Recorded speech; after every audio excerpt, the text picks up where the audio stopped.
6h33, de volta com o Manhã no Ar e as principais notícias do dia. E agora a gente vai falar de um assunto bastante polêmico que tomou conta das redes sociais e deve tomar conta das discussões nos próximos dias. O corte de verbas das universidades brasileiras feitas pelo MEC. Isso vai comprometer atividades básicas da Universidade Federal do Amazonas, por exemplo.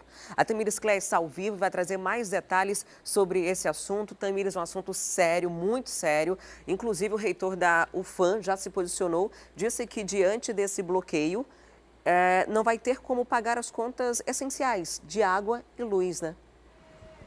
Pois é, porque de acordo com o reitor da Universidade Federal do Amazonas, esse bloqueio vai afetar principalmente os custos que não estão empenhados. Então, alguns dos custos que já estavam orçados e já haviam sido empenhados quer dizer que já foi prometido o pagamento. Isso já está decretado, isso já está no contrato, já existe um contrato, um documento firmando isso, mas o dinheiro não foi especificamente gasto. Então, isso quer dizer que esse dinheiro, ele já foi prometido, ele não vai ser comprometido com esse corte de mais de 38 milhões de reais aqui só da Universidade Federal do Amazonas, mas em compensação vai atingir alguns outros setores, alguns outros pagamentos da universidade, como você mesma disse, alguns custos essenciais, como pagamento de luz, de água, de terceirizadas também. Mas, de acordo com o reitor, isso não deve afetar o pagamento dos professores, por exemplo,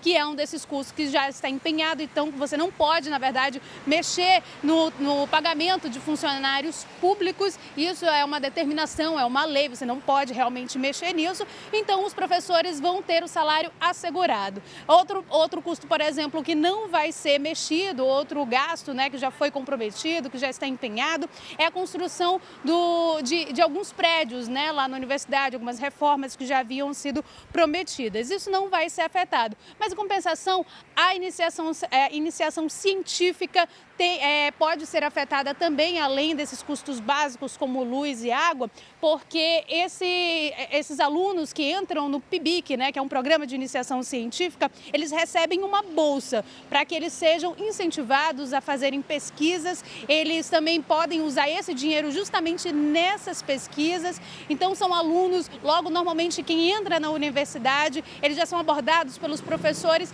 para que eles comecem a produzir algum trabalho científico, algo realmente de pesquisa, e isso precisa de custos. E agora, de acordo com o reitor, esse custo pode ser afetado, pode ser um dos gastos. É possível que alguns departamentos não recebam essa verba. Então, como você disse, é um assunto bem polêmico, né? O presidente já havia se posicionado, dizendo, o Ministério da Saúde já tinha se posicionado, dizendo que esses cortes eram necessários, né? Que é preciso fazer esse tipo de corte para gerir alguns custos ali no Ministério da Educação. Bom, mas como você disse, é um assunto que provavelmente vai render aí muito tempo e a gente, claro, vai ficar acompanhando aqui para saber qual o desenrolar dessa história, realmente como é que a Universidade Federal do Amazonas vai fazer agora. De acordo com o reitor, vai ser necessário um remanejamento ali de verbas entre os departamentos, entre alguns setores, para que não haja um comprometimento muito grande das atividades universitárias aqui no estado. Adriane?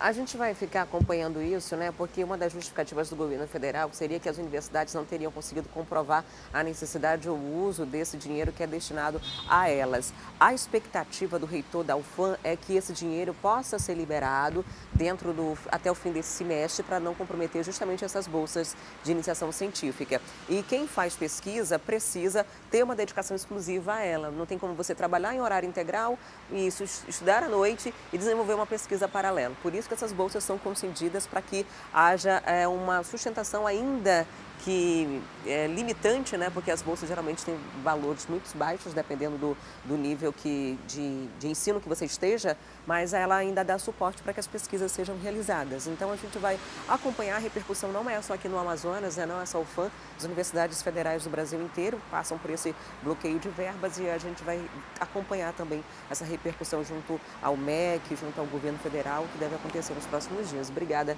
Tamires, pelas informações.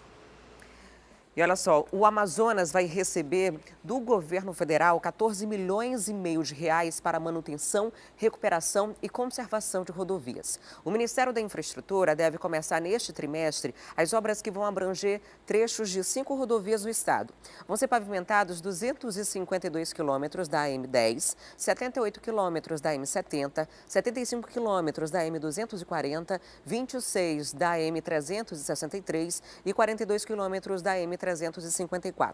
Aqui no Amazonas, essa verba vai ser liberada de forma gradativa, conforme o calendário da contribuição e intervenção do domínio econômico. A CEINFRA, que é a Secretaria de Infraestrutura, ressalta ainda que o edital de licitação para lotes de manutenção das principais rodovias do estado vão ser lançados até o fim deste mês.